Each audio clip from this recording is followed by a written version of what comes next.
സുകുമാര കലകളിൽ വെച്ച് സംഗീതം ദൈവീയമായ ഒരു കലയാണ്. അതായത് ചരാചരങ്ങളെ സ്വാധീനിക്കാനുള്ള കഴിവ്. സംഗീതം മനുഷ്യനെ ഒരു വേർതിരിവില്ലാതെ മനുഷ്യനെ ഒരുമിച്ച് കോർത്തു നൽകുന്നു. സംഗീതം ഒരു പ്രാർത്ഥനയ്ക്ക് തുല്യമായിട്ട് സംഗീതം ജീവിതത്തിൽ വേണം. ഒരു നല്ല സംഗീതം ആസ്വദിക്കാൻ കഴിയുന്നത് തന്നെ ഒരു മഹാഭാഗ്യമാണ്. ഒരു ഉപകരണം, വായ്പാട്ടല്ലെങ്കിൽ ഏതെങ്കിലും ഒരു സംഗീത ഉപകരണം നീട്ടിക്കൊണ്ട് ഇരിക്കാൻ കഴിയുന്നു എന്നതൊരു വലിയൊരു സിദ്ധി തന്നെയാണ് അദ്ദേഹം പറഞ്ഞത്. മനസ്സ് മറ്റു രീതിയിൽ മാറി പോകാനും ഒരുപാട് സാധ്യതയുള്ള ഒരു കാലഘട്ടത്തിലാണ് പ്രത്യേകിച്ച് ലോകം അങ്ങനെ എല്ലാ രീതിയിലും. കുട്ടികൾ നമുക്ക് സ്വയം മാതൃകയാകാനാണ് ഏറ്റവും വലിയ. സ്വന്തം സന്താനങ്ങളോടുകൂടി മോനെ ഇമാതിരി പോ, ഇങ്ങനെ ചെയ്യരുത്, ഇങ്ങനെ ചെയ്യൂ എന്ന് പറഞ്ഞാൽ കേൾക്കാൻ പറ്റാത്ത ഒരു അവസ്ഥ വിശേഷം. സ്വയം മാതൃകയാവണം. നമ്മൾ ശിശുഗണങ്ങളോട് നമ്മൾ ഒരു ഹൃദയം, ഒരു ഹാർട്ട് അറ്റാച്ച്മെന്റ് കീപ്പ് ചെയ്യുന്ന ശിശുമാർ നമ്മൾ കൃത്യമാകുന്നത്. അത് മെക്കാനിക്കലായിട്ട് അതിങ്ങനെ വായിക്കും എന്ന് ലെസൺ പ്രകാരം പറഞ്ഞു കൊടുക്കുന്നതിലുപരി ഹൃദയം കൊണ്ട് സംഗീതം പകർന്നു കൊടുക്കണം. അപ്പൊ നമ്മൾ തന്നെ ഒരു സ്വയം മാതൃകയായിട്ട് നമ്മുടെ വ്യക്തിത്വത്തിൽ അത് കാണിച്ചില്ല. അത് നമ്മളറിയാതെ മറ്റുള്ളവരെ സ്വാധീനിക്കും. നല്ല കാര്യങ്ങൾ അതിൻ്റെ പേരിൽ പറഞ്ഞു കൊടുക്കണം. ഞാൻ അതാണ് ചെയ്തുകൊണ്ടിരിക്കുന്നത്, ഞാൻ എൻ്റെ ജീവിത വഴിയിൽ കണ്ട കാര്യങ്ങൾ, നല്ല കാര്യങ്ങൾ ഒരു മണിക്കൂർ 2 മണിക്കൂർ നല്ല കാര്യങ്ങൾ പറഞ്ഞു.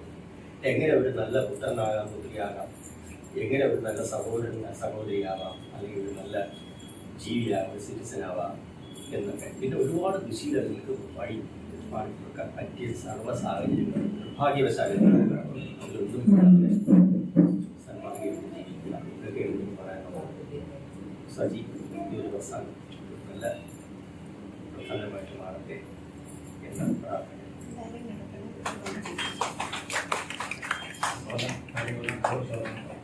എല്ലാവർക്കും അറിയാവുന്ന ഇതുപോലെ ശുഭമുഹൂർത്തത്തിൽ പറയുമ്പോൾ അതിനുള്ള ഏത് ഒരു ആളാണെന്നുണ്ടെങ്കിലും അതിൽ ഇഷ്ടപ്പെട്ട സംഗീതത്തെ അതാണ് പറഞ്ഞത്. ചരാചരങ്ങളെ സ്വാധീനിക്കാൻ പറ്റുന്ന ഏക കലാരൂപം സംഗീതമാണ്. സസ്യങ്ങൾക്ക് പോലും സംഗീതം കേട്ടാൽ നല്ല വിളവുണ്ടാകുന്നു. നല്ല സംഗീതം, ആ സ്വാധീനം മറ്റു കലാരൂപത്തിൽ. അതുകൊണ്ടാണ് സംഗീതം വേണമെന്ന് പറയുന്നത്. നമ്മൾ ദൈവത്തെ ഉപാസിക്കുന്നത് തന്നെ കീർത്തനം ഈണത്തിൽ പാടിയിട്ടാണ്.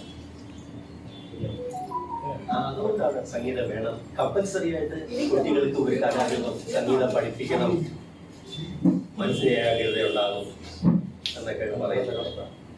പണ്ടൊക്കെ ആണെങ്കിൽ നമ്മള് അയൽവക്കത്തൊരു ഉത്സവം വരുമ്പോ അമ്പലത്തിൽ സ്പീക്കറിൽ കേട്ട മ്യൂസിക്, അതല്ലെങ്കിൽ ചലച്ചിത്രഗാനം കേൾക്കണം റേഡിയോയില്. ഇന്നിപ്പോ അതല്ല, വിരൽത്തുമ്പിൽ എല്ലാം ഉണ്ട്.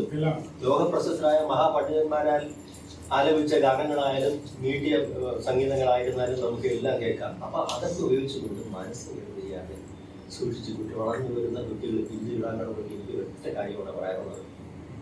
നിങ്ങൾക്ക് ജന്മം നിങ്ങളെ പോറ്റി വളർത്തുന്ന അച്ഛനമ്മമാർക്ക് കൊടുക്കുന്ന ഏറ്റവും വലിയ കാര്യം എന്ന് പറയുന്നത് നിങ്ങളൊരു നല്ല കുട്ടിയായി വളർന്ന് കാണിച്ചു കൊടുക്കുക. ഈ അവസരത്തിൽ പറയാം.